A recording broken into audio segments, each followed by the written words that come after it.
आज हम देख रहे हैं कि जो शुरुआत है वो हल्की कमजोर होते हुए नजर आ रही है। एसजीएक्स निफ्टी करीब 25 अंक नीचे दिखाई दे रहा है। जापान के बाजार भी कमजोर है, निकाई में भी करीब 270 अंकों से ज्यादा की वीकनेस है और इसके अलावा बाकी सारे इंडाइसेस में भी इस वक्त वीकनेस दिखाई दे रही है। हालांकि अगर हांगकांग के बाजारों को देखेंगे तो वो जरूर हर निशान में है, करीब 70 अंक ऊपर, लेकिन ज्यादातर एशियाई बाजारों की जो शुरुआत है वो कमजोर होते हुए नजर आ रही है। अब कल की तेजी के बाद आज वो तेजी कितनी टिकाऊ रहती है, इस पर भी हमारा फोकस रहेगा और भारतीय बाजारों में रणनीति क्या अपनानी चाहिए ये हम आगे समझेंगे। लेकिन सबसे पहले जान लेते हैं कि ग्लोबल मार्केट से संकेत कैसे मिल रहे हैं। बताने के लिए मानसी हमारे साथ जुड़ चुकी हैं। मानसी, गुड मॉर्निंग, बताइए इस वक्त संकेत कैसे हैं? गुड मॉर्निंग पूजा। आज संकेत कमजोरी के आते हुए दिख रहे हैं, एशियाई बाजार हो चाहे अमेरिकी बाजार, और इसकी बड़ी वजह है एफओएमसी ने जो जुलाई मीटिंग के मिनट्स जारी किए हैं। एफओएमसी के मिनट्स जारी होने के ठीक बाद हमने देखा अमेरिकी बाजार का मूड बिगड़ता हुआ नजर आया।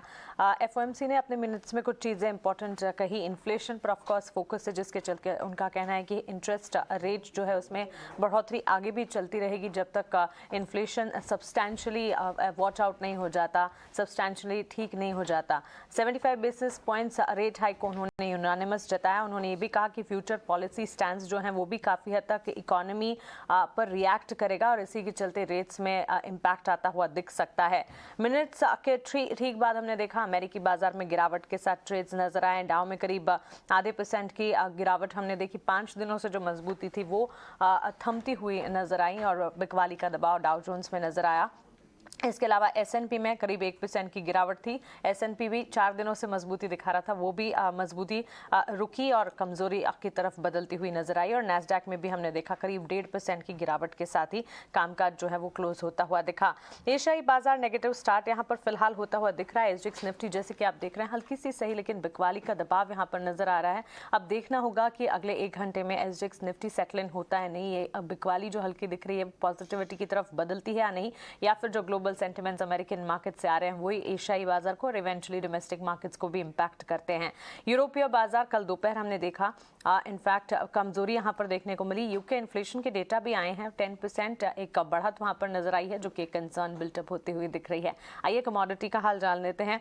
ऑयल में स्लाइटली एक राइजिंग ट्रेंड हमने देखा है क्योंकि यूएस क्रूड स्टॉक जो है वो कमजोर गिरता हुआ नजर आया और इसी के पीछे स्ट्रॉन्ग एक्सपोर्ट डिमांड के चलते हम देख रहे हैं एक इम्पैक्ट कच्चे तेल की चाल पर नजर आ रहा है। हमने देखा ब्रेंट क्रूड जो है $94 के आसपास ही ट्रेड करता हुआ दिख रहा है। वहीं अब बुलियन मार्केट की अगर बात करें, सोने चांदी की चाल में ऑफकोर्स वॉलेटिलिटी जरूर नजर आ रही है। $1780 के आसपास ऑफकोर्स यहाँ पर भी यूएस फेड मिनट्स का प्रेशर जो है वो बिल्ट इन होता हुआ नजर आया। करेंसी बॉन्ड और क्रिप्टो पर नजर डालें, डॉलर इंडेक्स जो है स्लाइटली यहाँ पर लोअर इंपैक्ट नजर आ रही है, 106 के आसपास ही ट्रेड करता हुआ दिख रहा है और ट्रेजरी यील्ड जो है यूएस 10 ईयर की 2.87 के लेवल्स पर ट्रेड करती हुई और हायर ट्रेजरी यील्ड के चलते हमने देखा क्रिप्टोज और बिटकॉइन में एक इम्पैक्ट है, जस्ट बिलो $23,000 के आसपास ये ट्रेड करता हुआ दिख रहा है। ऑल इन ऑल विदेशी बाजार से संकेत इस वक्त तो कंसर्न्स के आते हुए दिख रहे हैं। एशियाई बाजार की बिकवाली जो है इस पर खास नजर रखनी होगी। हालांकि अमेरिकन मार्केट्स में कल कमजोरी फेड मिनट्स के बाद सीधे तौर पर नजर आई।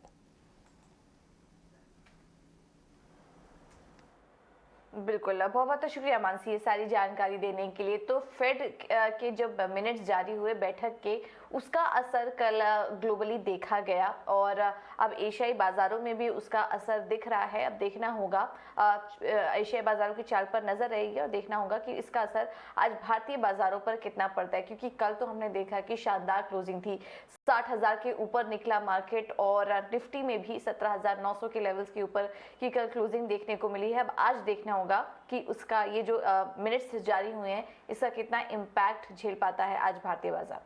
चलिए अब आगे बढ़ते हैं और एक बार एफआईएस और डीआईएस के आंकड़ों पर भी नजर डाल लेते हैं, उसके बाद हम आगे रणनीति भी समझेंगे। और कैश मार्केट में बात करें तो एफआईएस की लगातार जो खरीदारी है वो जारी है।